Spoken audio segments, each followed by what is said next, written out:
पिछले एपिसोड में हमने देखा था कि अरसा सूजियान से कहती है कि हमें बाहर घुमाने ले जाओ, मेरा दिल कर रहा है कि मैं दोबारा से वो बारबेक्यू खाऊं। तो ये सुनकर सूजियान का फेस बिल्कुल अजीब सा हो जाता है, जिसके बाद उसे याद आता है कि उन दोनों ने लास्ट टाइम बारबेक्यू कैसे खाए थे। उसकी आधी सैलरी तो उनके बारबेक्यूज में ही खत्म हो गई थी। तो सूजियान के दिमाग में एक आइडिया आता है। वो उन्हें कहता है कि मैं तुम्हें बारबेक्यू से भी अच्छी चीज दिखाता हूँ। वो उसे अपने कंप्यूटर के पास ले आता है और उससे कहता है कि ये देखो, इसके अंदर बहुत ही मजेदार गेम्स हैं जो कि तुम खेल सकती हो और तुम्हें इसमें बहुत ज्यादा मजा आने वाला है। वो उसे कंप्यूटर को यूज करना सिखाता है और उसे बताता है कि उसे किस चीज को किस तरह यूज करना है, और वो उसे एक डेमो देकर दिखाता है। जिसके बाद वो उसे एक गेम ऑन करके देता है और उसे खेलने के लिए कहता है। तो अरसा वो गेम खेलना शुरू करती है, जिसके बाद सूजियान दिल ही दिल में सोचने लगता है कि ये तो बिल्कुल न्यू है, इसे कैसे पता चलेगा कि गेम को किस तरह खेलना है, आखिर में ये मुझसे ही पूछेगी। मगर हम देखते हैं कि अरसा उसे थोड़ी देर में ही सीख जाती है और वो बहुत ही तेजी से उस गेम को खेल रही होती है, जिस पर सूजियान भी बहुत हैरान हो जाता है। तो थोड़ी देर गेम खेलने के बाद वो गेम हार जाती है, जिस पर उसे बहुत ही गुस्सा आने लगता है और वो कहती है कि मुझे ये गेम दोबारा खेलनी है। वो उस गेम को दोबारा खेलती है और वो दोबारा भी हार जाती है, जिसकी वजह से उसे और भी ज्यादा गुस्सा आने लगता है और वो गुस्से में आकर अपनी स्वॉर्ड निकालकर उसके कीबोर्ड के टुकड़े टुकड़े कर देती है। जिसके बाद सूजियान उससे कहता है कि ये तुमने क्या कर दिया, अब ये गेम तुम कैसे खेलोगी, तुम ये गेम कैसे खेलोगी। तो अरसा को अब अपने किए पर पछतावा हो रहा होता है और वो सूजियान से कहती है कि मुझे ये गेम हर हाल में जीतनी है। इसलिए वो सूजियान से रिक्वेस्ट करती है कि तुम बाहर जाओ और ऐसा एक और कीबोर्ड लेकर आओ। तो सूजियान बाहर चला जाता है, जिसके बाद हम देखते हैं सूजियान एक बिल्डिंग के पास आता है जहाँ पे वही साइबोर्ग खड़ा होता है। तो वो साइबोर्ग के जैसे ही पास से गुजरता है तो उसका डिटेक्टर सूजियान को डिटेक्ट कर लेता है, जिस पर वो साइबोर्ग भी बहुत हैरान होता है और वो कहता है कि ये डिटेक्टर तो शो कर रहा है कि ये लड़का तो नेक्स्ट लेवल ऑफ की रिफाइनिंग स्टेज पर है। मगर मुझे अच्छी तरह याद है जब हम लोगों ने पहली मर्तबा इन्वेस्टिगेट किया था तो मैंने इस लड़के को नोट किया था, इसकी क्वालिफिकेशन तो बिल्कुल जीरो थी, वो तो इस काबिल था ही नहीं कि उसे कोई प्रैक्टिस करवा सके। तो फिर अचानक से ये 9th लेवल में कैसे आ गया। वो डिटेक्टर की तरफ देखता है और कहता है कि ये तो बिल्कुल सही काम कर रहा है। सूजियान अभी 100 मीटर के दायरे में है और ये डिटेक्टर तभी रिएक्ट करता है जब मैं उसके क्लोज होता हूँ। ये कहने के बाद वो उसका पीछा करता है और वो ब्लू हेड को कांटेक्ट करके कहता है कि मेरे पास एक सिचुएशन है, बिल्डिंग नंबर 3 की तरफ देखो, वहां पर एक यंग लड़का है। स्पिरिट डिटेक्टर बता रहा है कि वो लड़का अभी 9th लेवल ऑफ की रिफाइनिंग स्टेज पर है।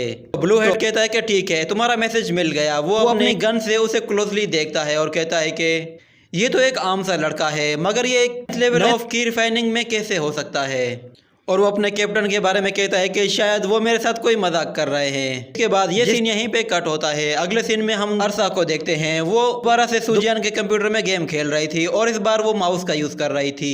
सूजियान दरवाजा नॉक करता है और उससे कहता है कि मैं आ गया हूँ, मगर दरवाजा अंदर से लॉक होता है। तो सूजियान दोबारा से दरवाजा खटखटाता है और उसे आवाज देता है। तो अरसा कहती है कि सब्र करो, मैं आ रही हूँ। तो थोड़ी देर गुजरने के बाद भी वो नहीं आती है, जिसके बाद सूजियान उससे कहता है कि मैं अब और देर खड़ा नहीं रह सकता, जल्दी करो, दरवाजा खोलो। तो अरसा फिर से उसे यही जवाब देती है कि बस सब्र करो, मैं आ रही हूँ। और दूसरी तरफ हम देखते हैं वो साइबोर्ग उस बिल्डिंग में उसके पीछे पीछे आ जाता है और अपना डिटेक्टर निकाल के दोबारा से उसके सिग्नल चेक करता है। और दूसरी तरफ सूजियान वो बार बार दरवाजा खटखटाता है और उससे कहता है कि जल्दी करो, दरवाजा खोलो, मैं अब और इसे कंट्रोल नहीं कर सकता। तो अरसा दरवाजा खोलते ही कहती है कि देखो, तुमने मुझे दोबारा से हरा दिया। तो सूजियान उसका कोई जवाब नहीं देता और वो कीबोर्ड उसे पकड़ाकर फौरन से बाथरूम की तरफ भागता है। तो अरसा को याद आता है कि बाथरूम में तो मिंग्यू है, मगर वो कहती है कि ठीक है, रहने दो। तो सूजियान को बाथरूम में आकर थोड़ा सा रिलैक्स फील होता है। अब वो थोड़ा सा हल्का फील कर रहा था, मगर हम देखते हैं कि उसी बाथरूम में एक और पोर्शन में मिंग्यू होती है। वो वहाँ पे नहाने के लिए आई हुई थी, मगर उसे पता नहीं था कि सूजियान भी इस रूम में आ। जिसके बाद उसे अचानक से स्मेल आने लगती है। तो वो देखती है कि वहाँ पे सूजियान आ चुका है और सूजियान की जब नजर मिंग्यू पे पड़ती है तो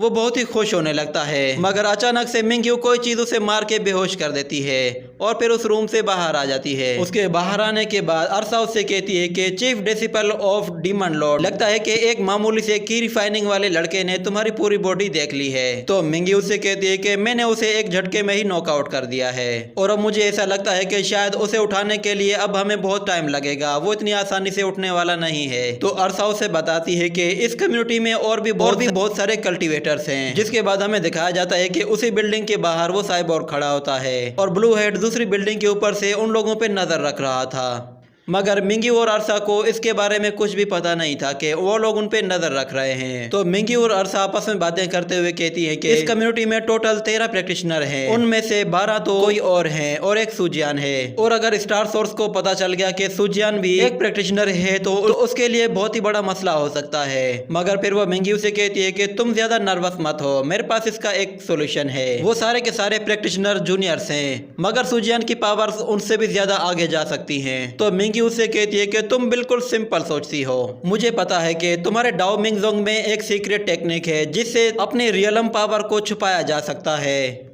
और दूसरी तरफ हम देखते हैं सुजियान को, वो अभी भी बाथरूम में बेहोश पड़ा हुआ था। जब उसे होश आता है तो वो देखता है कि वो अभी भी बाथरूम में है, जिस पर वो थोड़ा सा हैरान होता है कि आखिर में यहाँ पे बेहोश कैसे हुआ था। और वो जैसे ही बाथरूम का दरवाजा खोल के बाहर आता है तो वो दोबारा से स्पिरिचुअल वर्ल्ड में आ जाता है, जहाँ अरसा उससे कहती है कि आज मैं तुम्हें एक सीक्रेट टेक्निक सिखाती हूँ। ये एक्सरसाइज बिल्कुल ही सिंपल है। इस एक्सरसाइज का खास मकसद यही है कि इससे तुम अपनी पर्स को हाइड कर सकते हो। तो वो उस टेक्निक को सुजियान के सामने एक मर्तबा परफॉर्म करती है और फिर उससे कहती है कि ये बिल्कुल सिंपल है, अब तुम इसे ट्राई करके देखो।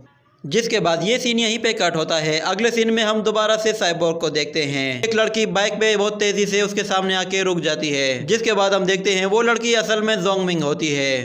वो साइबोर्ग को अपनी बाइक की चाबी देती है और उससे कहती है कि मेरा इंतजार करो, मैं चेंज करके वापस आती हूँ। ये कहकर वो अपने अपार्टमेंट की तरफ चले जाती है। और फिर हम अगले सीन में देखते हैं दोबारा से सुजियान को। सुजियान फिर से कल्टीवेशन कर रहा होता है और इस मर्तबा वो कहता है कि अरसा देखो, क्या मैं बिल्कुल ठीक तरीके से कर रहा हूँ। तो अरसा बहुत ही हैरान खड़ी होती है और वो कहती है कि ये कैसे हो सकता है, मैंने तो बस इसे एक मर्तबा बताया और ये सीख भी गया। ये तो हमारे डाओ मिंग जोंग सेक्ट की सबसे सीक्रेट टेक्निक है और मैंने बहुत सारे डिसिपल को देखा है, उन्हें इस टेक्निक को सीखने में बहुत ज़्यादा दुश्वारी होती है, मगर सुजियान इसे बहुत ही आसानी से सीख गया है। जिसके बाद ये सीन यहीं पे कट होता है। अगले सीन में हम दोबारा से जोंग मिंग को देखते हैं। जोंग मिंग अपने ट्रूप से पूछती है कि बताओ क्या सिचुएशन है। तो साइबोर्ग कहता है कि आज हम लोगों को कम्युनिटी में एक कल्टीवेटर मिला है जो कि 9th स्टेज ऑफ की रिफाइनिंग रियलम में है। और फिर वो उसे वो विजुअल दिखाता है जिसमें उससे वो कहता है कि इस लड़के का नाम सुजियान है और ये गाओचेंग डिस्ट्रिक्ट में रहता है। हमारे डिटेक्टर ने डिटेक्ट किया था कि ये 9th लेवल में है। मगर ये सिचुएशन बहुत ही ज़्यादा अमेजिंग है क्योंकि हमारे पुराने रिकॉर्ड के हिसाब से जो हमने 3 साल पहले लिया था उसके मुताबिक ये लड़का बिल्कुल ही जीरो था, इसमें कोई टैलेंट नहीं था। मगर फिर अचानक से 3 साल के बाद ये लड़का 9th लेवल ऑफ की रिफाइनिंग रियलम में आ चुका है। और फिर वो जोंग मिंग से कहता है कि क्या कहती हो, क्या हम उसे पकड़ लें। तो जोंग मिंग उससे कहती है कि मुझे कोई भी ऐसी सजेशन मत दो जो कि रूल्स के खिलाफ हो, क्योंकि इस वक्त यान किंगडम में सैकड़ों सेक्ट्स हैं और उनमें से बहुत सारे सेक्ट ऐसे हैं जो कि ब्रीथ रिफाइनिंग की टेक्निक अपने डिसिपल को सिखाते हैं। तो इस लड़के का 9th लेवल में आना बहुत ही मामूली सी बात है, मगर जहाँ तक बात है उस लड़के के 9th लेवल में बहुत जल्दी आने की, तो ये बहुत ही अमेजिंग है। तुम वापस जाओ और जाके उस लड़के को रजिस्टर कर लो और देखो, हो सकता है कि वो लड़का हमारे कंट्री को सर्व करना चाहता हो। अगर वो इस पे एग्री कर जाए तो तुम उसे अपनी टीम में शामिल कर लेना। और इसके अलावा तुम लोग जहाँ पे हो वहीं पे अपनी ड्यूटी देते रहो और तुम लोगों को जियांग जोंग की सेफ्टी का भी ख्याल रखना है। और कोई भी अजीब हरकत महसूस करो तो मुझे फौरन से रिपोर्ट करना। और फिर वो दिल ही दिल में सोचने लगती है कि लगता है कि वो स्पिरिट हमारे यहाँ आने से पहले ही वापस चली गई होगी। इसी के साथ ये एपिसोड भी यहीं पे ख़त्म हो जाता है।